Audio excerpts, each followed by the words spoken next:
Viewer discretion is advised. As a researcher for the Quandary, your job is to investigate anomalies and specimens that are not understood by science, or contained safely. One of the most evasive has been QS-309, a massive-scale entity somewhere at the bottom of the ocean. At last, you have pinned it down, and venture forth to get your answers, no matter the cost. You stand before a portal, a violet, purple, and black humming with darkened mist.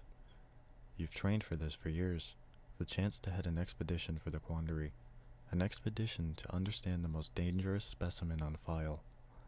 The scientists behind you begin to speak into your comms. Please proceed, Agent. You take a breath, and your helmet fogs briefly before you step into the portal, and find yourself at the bottom of the deepest parts of the ocean. A single, narrow light barely lets you see beyond the abyss.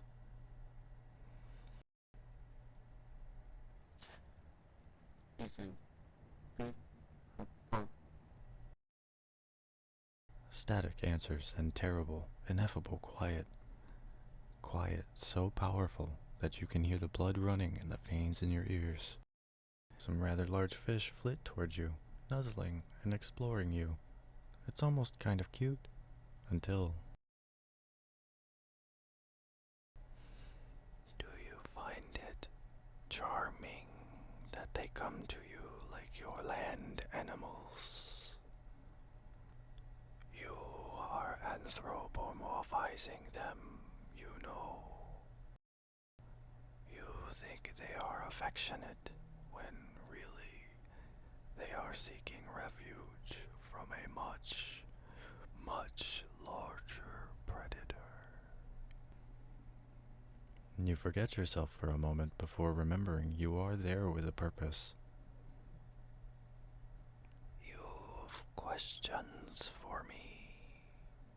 Very well. How do I know your language? I know all languages, even ones your mind could not comprehend. What am I? I am absence of light, of clarity. I am uncertainty and all emotions that come with it. The blackness you see when you swim in my seas. The inability to see where it begins or ends. Oh, you refer to me as QS-309. What does this mean, human? The abyss around you shifts slightly, and your heart near seizes. You know it's there. It's massive. And you can do nothing should it turn hostile. A way of labeling specimens your Quandary wishes to understand. Am I hostile? I am not. I am not peaceful either. I am ambivalent. Does your Quandary have theories on what I am? And those are... You explain the theories to it, barely able to speak. It's freezing cold and your suit, no matter how high-tech, cannot keep all of it at bay. They have sensed my presence all over this planet, but could never pin me down, save for here. Do you wonder why that is? 'Tis because no light can reach you, though you have found a way to bring a single, feeble beam of light, and you tremble, tremble, tremble, every bit of shifting sand, a glint of sightless, mindless eye. What does thy mind conjure? Am I a sea beast, too terrible to comprehend? Does my body lie hidden in the sand, like your bobbed worms, waiting to snatch prey? Or am I more like a siphonophore, trillions of smaller beings made one? I told you, quandary. I am absence, absence of light, where shadow falls, where darkness walks. I walk anywhere where light cannot breathe. I am there, here and beyond here, beyond the reaches of universe after universe. You fear that I am incomprehensibly sized, that your heart may stop beating if I were to open a single eye, that my pupil would be 10 times as large as your entire body. Do you truly wish to know how large my presence is? You don't, but you have to ask. In the name of science. A rumble answers you. If you didn't know better, you'd say it had laughed. Everywhere the ocean bottom covers, every dark, twisted cavern and cave winding like tapeworms through your planet, littered with the bodies of your divers. That is me, a fraction of me. I met one of your divers once, as he floated in the robes of my being. He had dived in what you would call the blue hole. Poor man found himself in a small air pocket, the abyss beneath his feet, and no air left in his little tank. I rose beneath him, very slowly, spoke with him. I asked if he could sense me beneath, sense that I could strike at any moment, leave him in 2 pieces.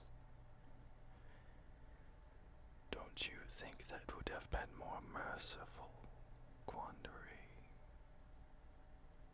I think it would have been, personally. They say drowning is very peaceful, but 'tis not. Why did I not save him? 'Tis not in my nature.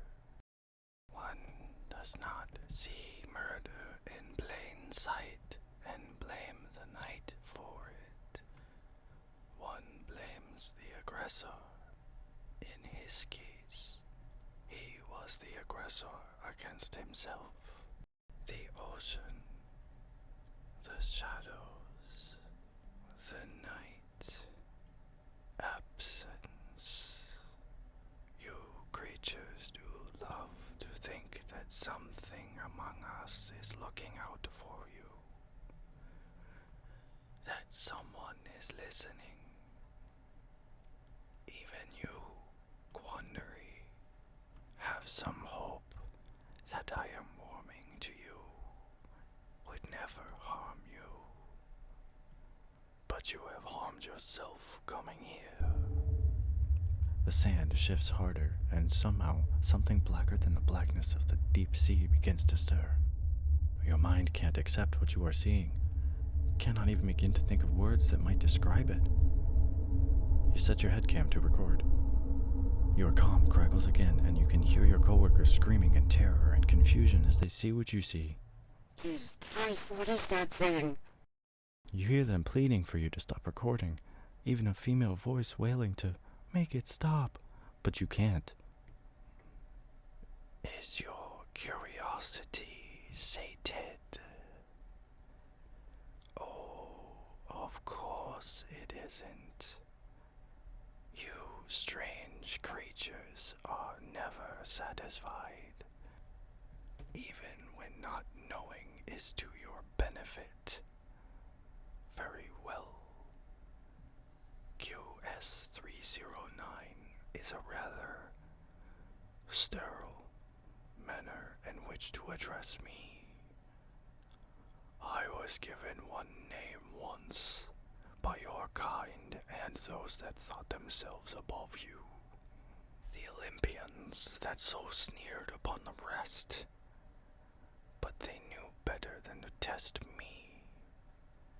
They called themselves forces of nature. But that is untrue. They could be reasoned with at times, even stopped. I cannot be reasoned with. I cannot be stopped. From my being, I birth monsters and keep them held close to protect them from those that worship the light. The darkness continues to shift and move. Impossible. It's all impossible. No creature that size could exist without titanic earthquakes and tsunamis occurring, even with the smallest breath. I shall sate your curiosity, quandary. Impossible. Look upon me here. Improbable.